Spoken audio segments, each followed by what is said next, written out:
Lord Nelson has one. Peter Pan has one. Even Paddington Bear has one. Can you guess what I'm talking about? That's right, statues. But one of London's most famous sons, the poet and painter William Blake, writer of the fantastic hymn Jerusalem, has been shortchanged in the commemorative stakes.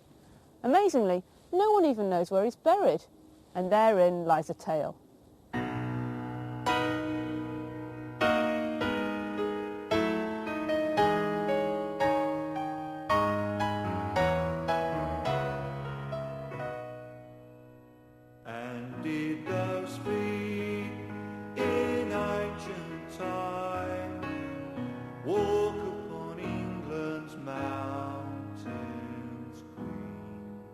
This burial ground is called Bunhill Fields and lies right in the heart of our capital.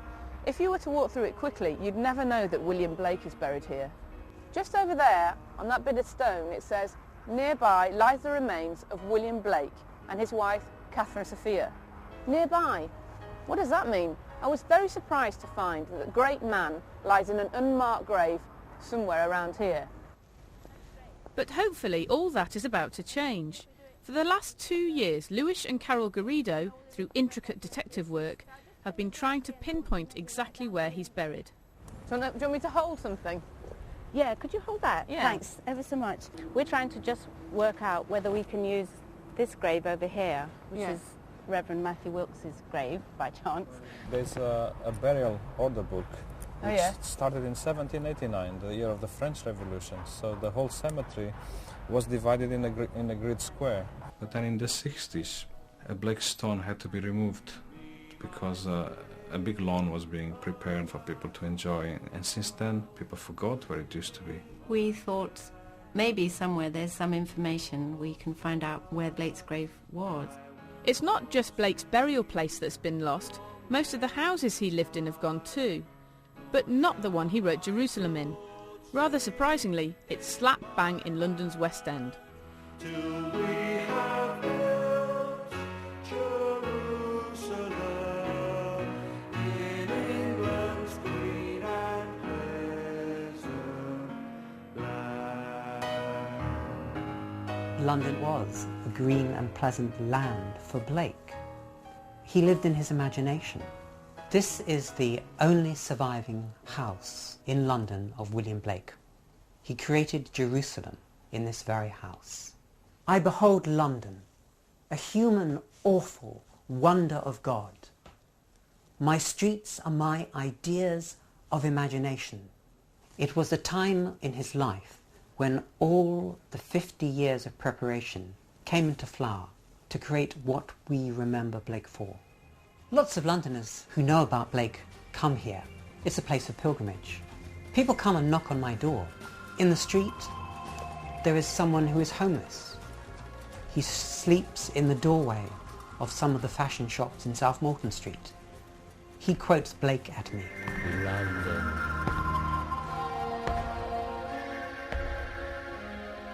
Lonely London. Blake's vision of a green and pleasant land wouldn't have included homeless people. He loved London, but Jerusalem and other poems he wrote at the beginning of the 19th century were scathing about the squalid lives many Londoners were forced to live. I wander through each chartered street, near where the chartered Thames does flow, and mark in every face I meet, marks of weakness, marks of woe. It was describing the reality. One thing was describing the conditions in London, which were appalling, of course. Another thing is to have a vision of what it could become, what it should become. He was very conscious of what was being done to poorer people, to the children, and the exploitation that was going on in the sort of name of the Industrial Revolution, like the little chimney sweep boys who had to be sent up chimneys. How the chimney sweepers cry, every blackening church appalls, and the hapless soldiers sigh. runs in blood down palace walls. So we're trying to find a coordinate, a square that is 7 foot by 3 foot square. That's right. We knew from the Blake scholars that when anybody was buried at Bunhill Fields, they gave them an east-west and north-south burial coordinates, and Blake says 77 east and west and 32 north-south. I would have put a stick in. What had happened was people had forgotten how these coordinates could be used, and one of the things that helped us most was by measuring the position of existing graves today. We also got something out of Guildhall which showed that the librarian in 1924 had worked out a way of using the coordinates to find an unmarked grave. Once we'd done our measurements on site, we suddenly realised how this system worked. It lines up with Joseph Scales and Edward Scales. It's a family vault, and we know the coordinates of that. Right. We know that they've got a coordinate which is 71 and 32. Now the 32 corresponds to Blake's 32. But we need 77. We need 77. Right. 77 lines up with Reverend Wilkes. Right, okay, so where are we counting from now? From the 35? Now we need to count this way. As Carol and Lewis started to unravel the mystery, another surprise awaited me. William Blake's birthplace in Soho now has a whacking great tower block on it. Blake was born in that house on the edge there. Well, the house isn't there, it was demolished in the 60s, and that octagonal shaped office block is the very corner. It was a corner. And can you remember him? Remember him personally? No, I'm not saying you're that old, love. Can you remember the house, though? Yes, I can. The whole end of the street was very shabby. When he was born in 1757, that house was comparatively new. It had only been up about 20 years. There would be great spaces everywhere, fields, sheep and things. So at that time, was it an area that was growing fast? Was it becoming... Yes, it was, you know, it was like Milton Keynes, except in Soho. Well, actually, Soho is basically an 18th century invention, you know.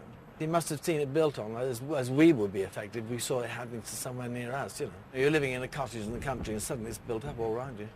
You know, it must be devastating, really. Because I was happy upon the heath and smiled among the winter snow. They clothed me in the clothes of death and taught me to sing the notes of woe. Do you have any idea where Blake's grave is then? Or are we just pacing for no reason? No, we know exactly where it is, really. Oh, great. Finally, good news for Blake. Lewis and Carol solved the mystery. That's one of the corners. One of the corners? Of the grave. Okay, where's another one? Well, the next one will be on the same line, of course. Let's say about here. Do you agree, Carol? Yep. Am I out of line a bit? Just a little bit, there. yeah. Yep. 7 feet We from... want 7 feet now. 6, 7, 38, 42. Yeah. And that's his resting place. Indeed. So somewhere underneath here, he is lying. Head up this end. Yes, exactly. Yeah. So I'm going to do an X marks the spot for his head. Yes. Indeed.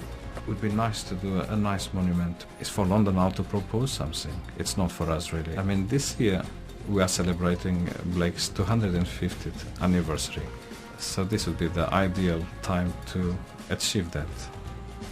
You really would think that a man whose brilliance wasn't recognised in his lifetime but has been much celebrated since deserves a fitting memorial right here if this is where he's buried. London is full of monuments after all, and many of them celebrating much lesser individuals than the man who wrote Jerusalem.